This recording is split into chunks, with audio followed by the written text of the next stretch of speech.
All right, welcome to Talmudim Way, Gospel Backgrounds number 19, and this is going to be the parables, which are primarily in Matthew 13.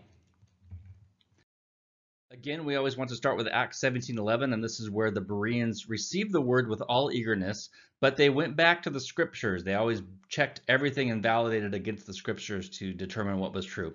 So with the parables, there's a lot of different interpretations, and we'll hit some of those. And what I try to do with the Talmudim Way is to try and get into what a first century disciple would have heard as best as we can, right? We're several thousand miles removed and several thousand years away from when these originally happened, but using archaeology and using scholarship, we can try to get at what the original intent was. Ultimately, my job is not to tell you what to think. We're just here to present some different alternatives, and then we get to decide based on our survey of scripture which one we give the higher credibility to. Talk about who are my brothers. So there's a little end of Matthew 12 that we'll touch on where Mary goes from Nazareth to Capernaum and tries to retrieve Jesus. So we'll talk about that. Then we'll look at why Jesus spoke in parables. There's two opposing viewpoints, and quite simply, one is that he spoke in parables to confuse, and the other one is he spoke in parables to clarify. You can't get much more opposite than that, but I think there might be a way where the two roads can intersect here. We'll look at what is a parable. Jesus will talk about what that is, and then we'll get into the parables themselves.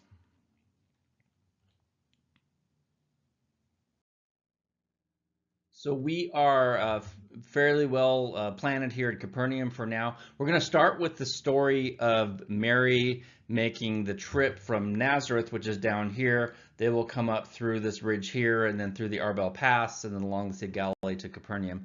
They're looking for kind of an intervention, like they're hearing things about Jesus, and so we'll look at a little bit what might be going on there, and then we'll talk about the parables themselves. There's actually right in here between Tagba and Capernaum, there is a place known colloquially as the Cove of the Sower. We don't know for sure that the parables took place here, but there are some very interesting acoustics of this area that would have made it very easy to visualize, Jesus pushing out into a boat and then speaking in like a speaker's platform, and then he could have been heard several hundred yards away. So it's kind of neat, some of the acoustic studies that have been done here. Matthew 12. So we'll pick up this story of Mary visiting first. While he was still speaking to the people, his mother and brother stood outside asking to speak to him. But he replied to the man who told him, "Who is my mother and who are my brothers?" And stretching out his hands towards his disciples, he said, "Here are my mother and my brothers. For whoever does the will of my Father in heaven is my brother and sister and mother." So first thing is Catholic tradition primarily holds that the brothers here means more distant relatives. They hold the view that Mary remained a virgin throughout the rest of her life. And that may be, but in Hebrew, the word for brother is ach, and it can have this nuance, but really the Greek word, which is adelphos, and you hear in that word Philadelphia, which we know is brotherly love, that definitely has a much narrower meaning to mean blood brother, or in Jesus' case, a half brother. There are some other passages. There's John 7 and then Luke 2 that indicates his family. We know that the brothers weren't believers until after the resurrection, but they may have been puzzled by his actions or confused. Matthew places this incident directly after a showdown with the religious establishment, and that is primarily in Matthew 12, verse 24, in which they attribute Jesus' works to Satan. So it could also be that his immediate family, they could have just been concerned for his safety and wanted to remove him away from the more visible Capernaum to the more secluded Nazareth. These words seem harsh. David Stern notes in his commentary that the remarks do not come from a position of a lack of respect, rather from he's just trying to stay on mission to advance the kingdom. Keener in his commentary notes that the family hierarchy was set by the father in that day. And this is in contrast to modern Judaism, which is based on whether your mother is Jewish or not. So by his last statement there, whoever does the will of my Father, his followers, and that includes us, we're adopted by the Father, and that makes us literally his brothers and sisters. So there's that theme of who is the Father. Jesus, we're of the Father, Jesus is the Son, and then by extension, we are relatives of his. Chapter 13. That same day Jesus went out of the house and sat beside the sea, and great crowds gathered about him, so that he got into a boat and sat down, and the whole crowd stood upon the beach. And he told them many things in parables. And then we'll pause there and we'll look at this location. So there is a place, so Capernaum's here. There's a place called the Cove of the Sower. And this is a location that is midway between Capernaum and Tagba. And there's been studies, primarily one in the 70s, that where they took acoustic equipment and just were astonished at the properties of this area and determined that it would have served as an ideal location for addressing a large crowd. So one could push out in a boat in this little area, and in that day, there's some, these trees are newer, but in that day, it just would have been a sloping, and the people would have been sloping up the embankment and could have heard him very easily. So that's pretty cool when you start to see that the geography very much supports this story. So here's a shot looking from the shoreline and then looking up, and then if you see little specks here, those are actually people who can hear the speaker way down here speaking clearly. So it'd be like you're at a football stadium or something, and you can hear the quarterback way at the other end of the field barking out signals as if they were standing next to you. So that's pretty cool.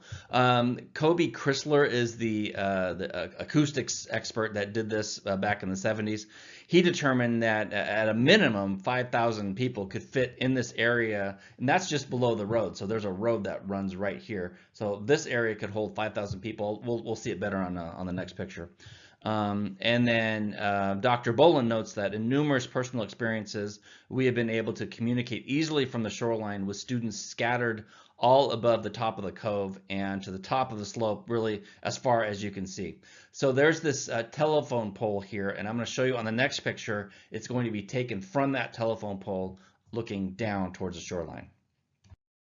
And then here is our shot from higher up the embankment. And so really from this, you could see that a person on a boat out in here somewhere would be really a mere speck. But the properties are you can hear a person speaking as if they were very clear. There's no problem here.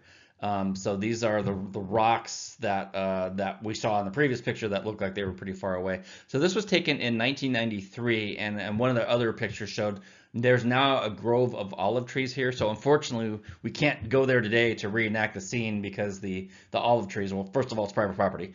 Second of all, the olive trees would absorb some of the sound, so you can't do it today. Matthew talks about he entered into a boat and sat, and so this is not like he's sitting on on a chair and getting on a fishing pole. When a rabbi sat in that day, it's the same as a speaker walking up to a lectern or a podium today. It meant that it was time to listen. All right, so here are our two opposing views, and probably there's anything in between. Chuck Missler, among others, it's very common to think that the parables intentionally obfuscate. So they're not meant to clarify, they're meant to confuse. The rationale for this is that in Matthew 12, the religious leaders attribute Jesus' works to Satan. And then right after that, Jesus begins speaking in parables. He's refusing to speak plainly because basically it's just going to lead to more trouble. So the parables are intended to speak in code. Only those who understand the code can really get what's going on. The problem with this is that there's a Protestant doctrine called sola scriptura. That means scripture is sufficient to speak of itself and to understand. So any person, the theory goes, any person can just pick up a Bible and understand what it's saying. Well, that kind of contradicts the fact that if Jesus is speaking in code, that anyone could understand it. You need special guidance. You need special knowledge. I have a little bit of a problem with this because it's getting into what the Gnostics believed, and so the Gnostics were a first, second century heretical sect, and actually there's elements that continue to the day, believe it or not.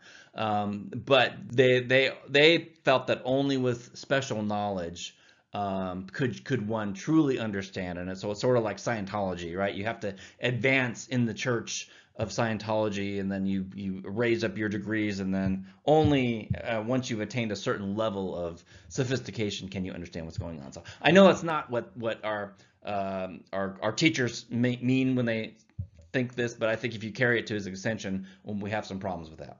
The other end is also not without problems. Lancaster, among others, say that parables clarify complex topics by using familiar idioms of the day. The Hebrew word for a parable and a proverb is the same, and it's the word mishal. So just as proverbs communicate simple truths, so do parables. Jesus can speak plainly to his disciples because they're more sophisticated. But to a less sophisticated audience, just as we would speak to kindergartners differently than we would speak to people in graduate school, Jesus uses everyday objects as sermon illustrations. Rabbis did not use parables as mysterious riddles. They used them as illustrations. Jewish sages used parables to clarify teaching, not to obscure teaching. So that's a quote from Lancaster. The problem with this view is that, at least with the parable of the sower, the disciples apparently need it interpreted. So Jesus gives the interpretation in private. So we have a kind of a tension here with what is the purpose of the parables. The problem is that we're so far removed from when these were given. Modern interpretations are really kind of all over the map on what some of the unexplained parables actually mean. So let's look at, we'll skip around a little bit, and let's look at why do you speak in parables. So they asked that question in verse 10. In verse 11, Jesus answered them, "To you it has been given to know the secrets of the kingdom of heaven, but to them it has not been given." So here it clearly sounds like, we're speaking in code kind of thing. "For the one who has, more will be given, and he will have an abundance. But from the one who has not, even what he has will be taken away. This is why I speak to them in parables, because seeing they do not see, hearing they do not hear, nor do they understand. Indeed, in their case, the prophecy of Isaiah is fulfilled that says, 'You will indeed hear, but never understand. You will indeed see, but never perceive. But blessed are your eyes, for they see, and your ears, for they hear. Truly I say to you, many prophets and righteous people long to see what you see and did not see it, to hear what you hear and did not hear it.'" So again, this section talks about why are we speaking in parables. We can assume that Jesus spoke in either Hebrew and Aramaic, and so when we look at when we see Jesus saying, "Blessed are your ears, for they hear," he's going to be using the word Shema, and in Hebrew it would be something like Asher lo oznaim lishma yishma. So to him who has ears to hear, let him hear. And so that is a clear reference to the Shema. The audience would have definitely understood that. Deuteronomy 6, 4, and 5. "Shema Israel, Adonai Eloheinu, Adonai Echad. Hear, O Israel, the Lord is our God, the Lord is one." So they would have clearly picked up on that when he says ears to hear. He says the same thing in several different places throughout the New Testament, but none more conspicuously than in Revelation 2 and 3, which is really the report card that Jesus gives to the 7 churches. Some did better than they thought they were doing. Some did much worse than they thought they were doing. Jesus then gives either a condemnation or a commendation, whichever is applicable. He then gives a promise to the overcomer, and then he concludes with this phrase, "He who has ears to hear, let him hear." So it's a very continuous theme, and probably what is going on here is that we have ears to hear by the Holy Spirit. The word translated as secrets is the Greek word mysteria. And that doesn't mean like it's a mystery like an unsolved murder. It means a truth that was once secret but is now revealed. And so there's that nuance of it used to be hidden, but now it is open. So those who hold the cryptic opinion say only the chosen can understand. The plain speak opinion says those who refuse to hear won't understand. So perhaps they aren't so different after all, right? It depends on whether we're in the category of the chosen or those who refuse to hear. Dr. Bierman, who is the Lutheran professor, explains election like like this. He says, if I am chosen, it is 100% God and 0% me. If I reject, the consequences are 100% my fault. So perhaps it's the same with understanding the parables. In a large crowd, there's going to be a mixture of people, some who hear and some are deaf.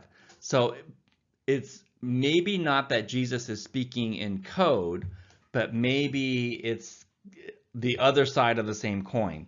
Those who refuse to hear will not hear, but everyone else who has the power of the Holy Spirit can hear. It's not that it's some mysterious formula that we need to crack to understand it. We just need to be a disciple of Yeshua, and then we will be given tools to understand what's happening with the parables. So perhaps they're not so different after all.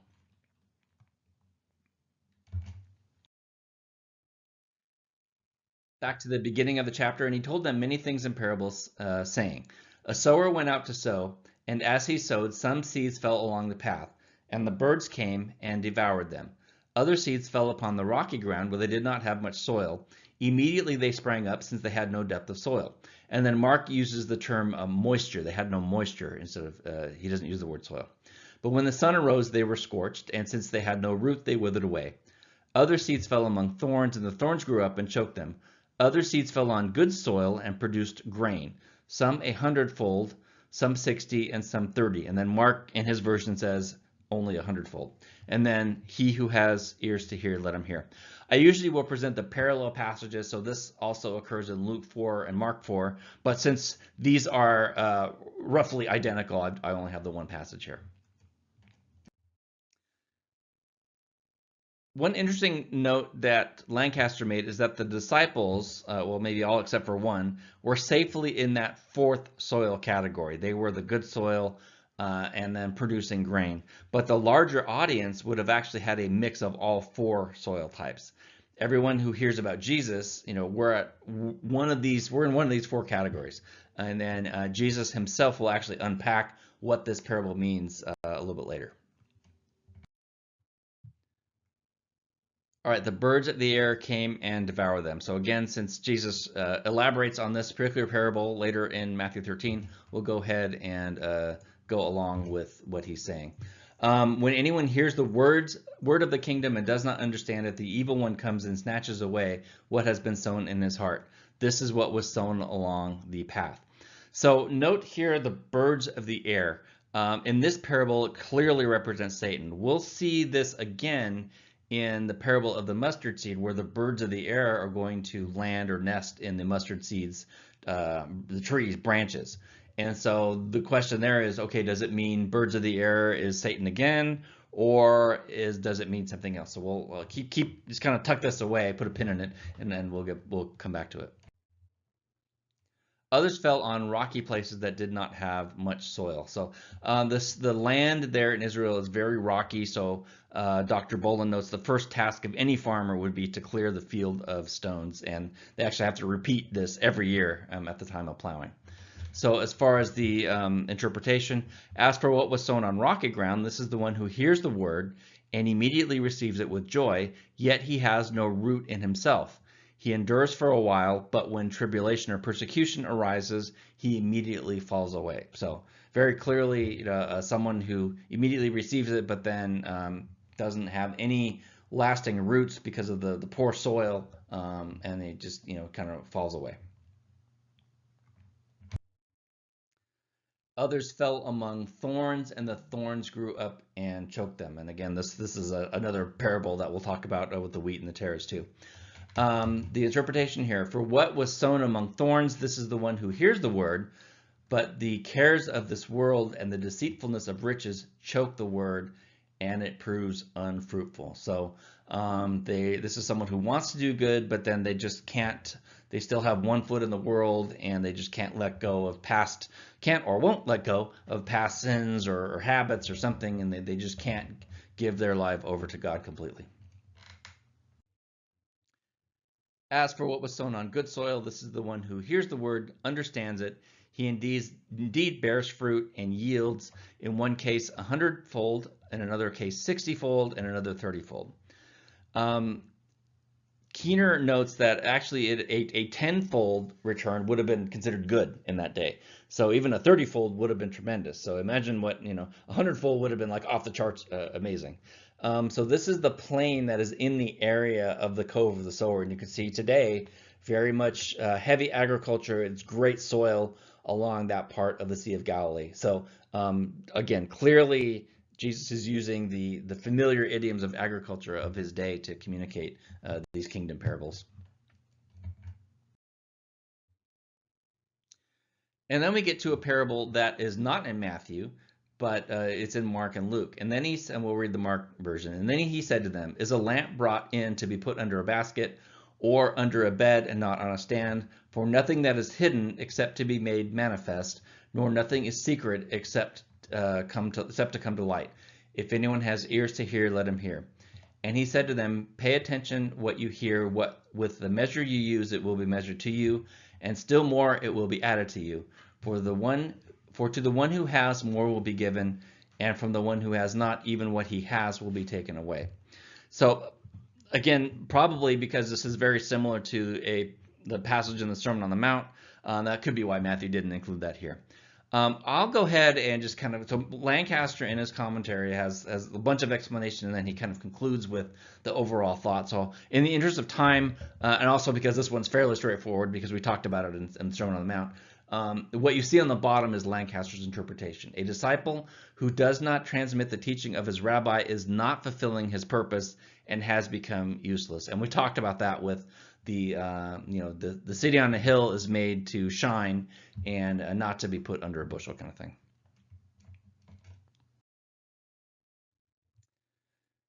He put another parable to them, saying, "The kingdom of heaven may be compared to a man who sowed good seed in his field." So another sower. But while his men were sleeping, his enemy came and sowed weeds among the wheat and went away. So when plants came up and bore again, then the weeds appeared also. And the servants of the master of the house came and said to him, "Master, did you not sow good seed in your field? How then does it have the weeds or the tares?" He said to them, "An enemy has done this." So the servant said to him, "Do you want us to go and gather them?" And he said, "No, lest in gathering the weeds you root up the wheat among them," meaning you're trying to root out the bad, but you take the good. The idiom of today is throw the baby out with the bathwater, right? We don't do that. "Let both grow together until the harvest. At the harvest time, I will tell the reapers, gather the weeds first and bind them in bundles to be burned, but gather the wheat into my barn." This is another one that Jesus explained, so we really don't need to speculate on what the meaning is. So prior to ripening, so this is a picture of wheat mixed in with tares. Before they ripen, they actually look identical. So the disciples or the workers who wanted to go take out the tares, they would have pulled up the wheat, the good, with it, and unknowingly. So you throw the good out with the bad. You don't want to do that. In Jewish thought, the tare, I found this interesting. It's associated with any kind of corruption and adultery, both sexual and spiritual. So they considered a tare to be an adulterated type of wheat, and it's actually it turns black when it ripens, and it's actually poisonous. So it has this very sinister side to it, and they draw a connection of how the earth became corrupted in the days before the flood. So what God created good was made corrupt. Then he left the crowds and went into the house. His disciples came to him saying, "Explain to us the parable of the weeds of the field." He answered, "The one who sows the good seed is the Son of Man." So Jesus is the sower. "The field is the world, and the good seed is the sons of the kingdom. The weeds, or the tares, are the sons of the evil one. The enemy who sowed those evil seeds is the devil. The harvest is the end of the age, and the reapers are the angels. Just as the weeds are gathered and burned with fire, so it will be at the end of the age.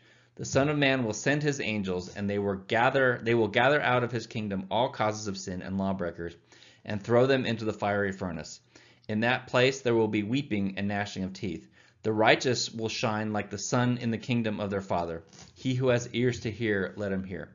So again, Lancaster's summation is, not everyone who appears to be righteous is a genuine citizen of the kingdom. God will sort the righteous from the wicked at the end of the age. Note here that our popular one popular pre-trib theology is the pre-tribulation rapture where the good are gathered. If you note, though, in Matthew, there are several places where it's the bad that are taken out and the good remain. So just something to keep in mind, and wanted to point that out. And he said, "The kingdom of God is as if a man should scatter seed on the ground. He sleeps and rises night and day, and the seed sprouts and grows. He does not know how. The earth produces by itself first the blade, then the ear, then the full grain in the ear. But when the grain is ripe, at once he puts the sickle because the harvest has come." So once again, the sower represents Jesus, and the seed is the good news of the kingdom. That's Lancaster's interpretation. This parable, as well as the parable of the mustard seed, they have been I would say, misinterpreted to mean that the church grows and grows and grows and becomes this big political power that takes over the earth. I don't think that's quite what we had in mind here. This thought grows out of a view of eschatology that's called amillennialism, and we have to look back in church history. There was a period in really the 3rd, 4th, 5th centuries where the church became married to the world, and Christianity became the official state religion of the Roman Empire. So you have to picture that in that day and in that scenario, it would be very unpopular to say that Jesus is coming back to rid the world of its evil rulers when the church is part of that political system. So this is when the second coming began to be allegorized. Jesus is not going to rule physically. He won't rule a physical kingdom, but he's going to rule in our hearts. So the popular amillennial interpretation of the parables has become gradually, the church becomes bigger and bigger until it rules the world. And there's actually Joy to the World, that is actually an amillennial song, if you want to have a Christmas Carol ruined by Chris. There you go. But the way Lancaster's interpreting it here is that the church ripens as it reaches its ultimate conclusion. The Messianic kingdom, or the millennium, will be the fulfillment, and that will be the great harvest, and that will be when the seed is ripe, and then we can enjoy the feast. So all of that kind of is connected together. The other thing going on here is, again, we have to remember that almost everyone, including John the Baptist, was expecting Jesus to be that conquering Messiah. And so by these parables, he could be saying it's going to be slow, it's going to be small. Eventually, we will get to that point that you all want to see me do right now, but that time is not yet. So there's that undertone of what could be happening here. He put another parable before them, saying, "The kingdom of heaven is like a grain of mustard seed that a man took and sowed in his field. It is the smallest of seeds, but when it has grown, it is larger than all the garden plants and becomes a tree, so that the birds of the air come and make nests in its branches." So here we can see it is not the smallest seed, but is among the smallest of seeds. Very tiny. You can see in this man's hand here that those are mustard seeds. Mustard, they're usually more like plants or bushes. They're about 4 feet high usually, but it is not unusual for them to become larger. One interpretation of this is that the plant becomes a tree, and that represents an abnormal monstrosity. But really, they can grow to 10 feet tall or higher, as you can see in this picture. So here we go with the birds of the air. The birds of the air come and nest in its branches. So are the birds of the air good, or are they bad? In the Bible, there's it's what's called, if you want a $10 term, the principle of expositional constancy. And that means that an idiom that is the same throughout the Bible. So, something like a well always represents, water represents the Spirit. And you can see that from Genesis all the way through Revelation. So unfortunately, the birds of the air would seem to be an exception. In the 4 soils, we know for a fact that the birds of the air represented Satan. Jesus told us so, right? He said clearly. So therefore, one interpretation is that a large mustard tree, which we mentioned on the previous slide, is unnatural. The birds of the air represented Satan. So what this parable is teaching is that the outward appearance of the church has become a corrupt monstrosity. The mustard seed parable is sinister, right? So if the birds of the air were evil in the first parable, how could they not be evil here, right? So the church has become this corrupt entity where all kinds of evil is happening. So that's one view. However, in Daniel 4 and in Ezekiel 17, birds are used to represent nations being, and specifically in Ezekiel, nations sheltered by the Messianic kingdom. So therefore, this leads Lancaster to conclude that the birds are not Satan here, but the birds are really, it's another way of hinting at Gentile inclusion. So the kingdom of heaven starts small, but eventually it grows as it grows into this tree and grows towards its fulfillment. So one thing that when I started piecing these together, it could be that both were true. It could be that before the kingdom age, the political church, in fact, is corrupt. And we can look around the landscape today and we can, probably a lot of us could say, name a false teacher or 2 or 10 by name, right? There are evil people within the church today. Also, Lancaster could be correct in that at the completion, at the end of the age, at the great harvest, the church will be complete. So in other words, it reaches its fulfillment. So I found this interesting in that they would seem to be conflicting views, but ultimately they could be saying the same thing. So just something to think about. He told them another parable. The kingdom of heaven is like leaven that a woman took and hid in 3 measures of flour until it was all leavened. All these things Jesus said to the crowds in parables. Indeed, he said nothing to them without a parable. This was to fulfill what was spoken by the prophet. I will open my mouth in parables. I will utter what has been hidden since the foundations of the world. And this is the 8th of Matthew's 10. This is to fulfill statements. And this comes from Psalm 78. I will open my mouth in a parable. I will utter dark sayings of old, things that we have known, heard and know, that our fathers have told us. We will not hide them from their children, but tell to the coming generation the glorious deeds of the Lord. So this definition would, again, appear to support the notion that parables are meant to clarify and not hide. So we have something similar going on with leaven than we do as with the birds of the air. So often in Scripture, leaven represents sin. It represents pride. It corrupts by puffing, so it's a kind of a good symbol of pride there. Really, the only time Jews would have been forbidden to use leaven was during Passover. That's the Feast of Unleavened Bread. So there's really nothing that's inherently sinful about yeast. In fact, every week they baked to this day, they bake leavened bread with their Shabbat dinner. So we have this kind of, it's a common everyday thing. It can be used to represent sin. And so maybe, again, as with the mustard seed, there's this double meaning. Leaven causes the dough to rise and it becomes big. So it could mean that the kingdom of heaven starts small, but inexorably, unstoppably grows towards its fulfillment. If it represents sin and pride, then as with the mustard seed, leaven would represent a corruption. And one thing that we note is that the woman hid it, right? She wasn't trying to, it appears that she was trying to bake unleavened bread, but then stuck the leaven in there. And of course, you can't hide it after, yeast causes dough to rise, unless she got bad yeast. But if you've ever baked dough and it didn't rise, then you may have experienced that. So again, deceit and pride tend to characterize the corporate church today. And again, both views could be correct. So before the harvest, the church has a lot of flaws, but after the harvest, it will be made perfect.